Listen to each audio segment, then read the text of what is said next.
Happy Friday. I hope you're having an amazing day. Tabitha here. I wanted to hop on and talk about how to get things done and have time left for yourself. This was something that I had put out on Facebook asking a bunch of ladies, like, what is it that you want to hear about? Because as a life coach, I want what I talk about to be relevant. And so, let's do this. Yesterday I did an intro talking about me as a life coach and what I do and how to take this perspective of I'm offering you kind of this lens to look through to help clarify the future, and you get to pick out the style, kind of like glasses. You get to pick out the frames and I help with the prescription. And so we kind of work together to get you to where you want to be. As a life coach, I help women rediscover their value and worth and help them reclaim their courage and their confidence, and ultimately they get to be content in life. And then I help women refine their life into exactly what it is that they want to be. That way they can live out their courage and their confidence. So I get really excited when I talk about getting things done because I'm all about efficiency. So I'm curious, put in the comments what you like to get done, like the time left for yourself. I hear a crying kid, so I may have a little helper here in a minute. But today I wanted to talk about finding your big why. I figured out my big why when I was younger. Oh, yes, hello. Please get me a show on. You know what? I'm actually talking with my friends right now. But you can sit with me for a minute and then I can. No, I can put on a show. You can put on a show? Okay, go ahead on the iPad. By myself. Oh, okay, On Miss the Independent. TV. Okay, why don't you go on downstairs and grab an iPad, okay? No, I want to on the TV. Okay, go talk to Daddy. Mommy, Thanks. Daddy, Oh, we have another visitor. Uh-huh. Daddy. Okay. So finding your big why. Those are two of my big whys of why I do what I do. I want them to see me living out my dream and for them to feel encouraged when they get to be older, that they get to choose what they want to do. If they want to stay at home with their kids, if they want to work part-time, if they want to work full-time. Ultimately, I want to encourage women. That is my big why on why I get things done. Even ultimately down to keeping my house clean. That helps motivate me to get it clean because that way I know if someone stops by or the moms in the neighborhood, if they pop in because their kiddos need to use my bathroom, it's relatively clean and sanitized, and it just ultimately helps me to encourage them. So I figured out my big why when I was in high school. I ended up working with a lot of young girls, and throughout my entire life I mentored women. I've always kind of been in a role where I get to be around and encourage women. And as a social worker, I was really excited just to help people in general. And so for a while I was like, well, I can help men and women. I'm very capable. But it just didn't feel right. I just didn't have that passion, that excitement when I worked with men as well. And there's nothing wrong with working with men. But for myself, I realized that working with women was just really exciting. I got energized with just what was going on in their lives. And something kind of unique is that I actually really love working with women who are incarcerated. And so here's the reason why. You're probably like, huh? So my background is in justice, and I absolutely love the justice system because it's like a big timeout.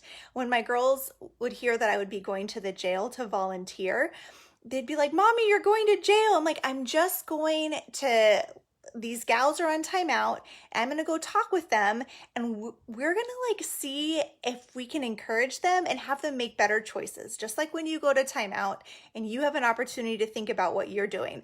So here's this idea. They have this immediate margin in their life. Their life is kind of on pause in prison, and they get to reflect on who they are, what they're doing, what their passions are. And there's just this real authentic just like rawness about people who are incarcerated. And I absolutely love to meet people where they're at and not have so many walls to break down.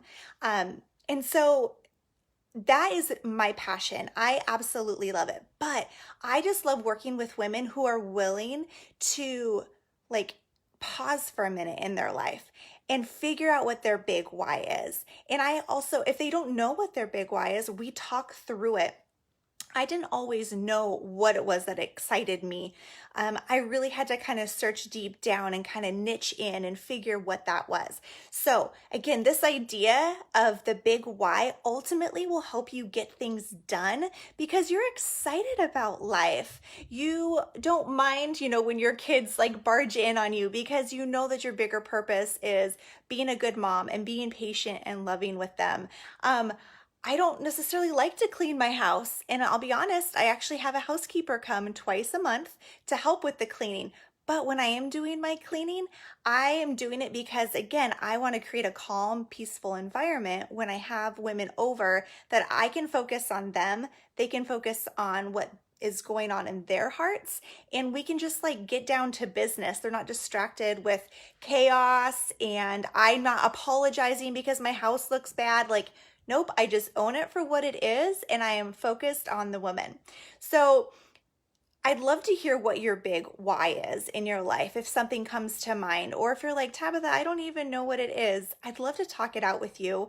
Another way that I found my big why was going through like a values assessment. So basically just looking at all these like words that were of values, and you kind of see which words pop out at you, like integrity, honesty, encouragement. These were words that really jumped out at me that like really tie into my big why.